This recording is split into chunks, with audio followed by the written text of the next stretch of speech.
Hello, so we are back and this is video number 2 or installment number 2, whatever you want to call it, of the Ask Anything Self-Harm edition. And today's question is, should I remove the things they use to self-harm? Plainly put, no. No, you shouldn't.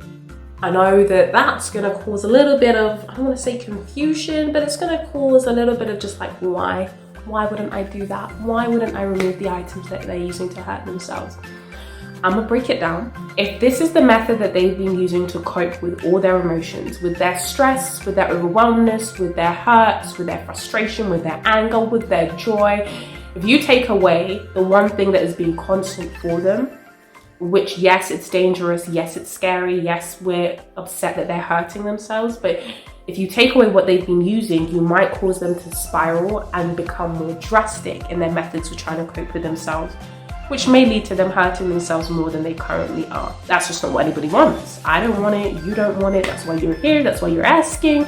And so instead what I would say is, sit down and have a conversation with your young person, whether it's your friend, whether it's your child, whether it's your student, whoever this person is to you. Sit down and have a conversation with them, and you guys come up with a plan on how they can cope with their emotions, how they can deal with stress when it comes up, and then you guys discuss it together about whether or not they feel it's necessary for you to remove the methods that they're using to hurt themselves. So whether that's matches or whether that is appliances from the kitchen. I know that for me personally, I had to get rid of like buying razors because that was a trigger for me and that was something I used to cope. And there are alternatives for what razors are for. There are alternative methods for me, so I bought those alternative methods until I was in the correct kind of headspace where I could be around the apparatus and it wasn't a trigger. But conversations need to be had.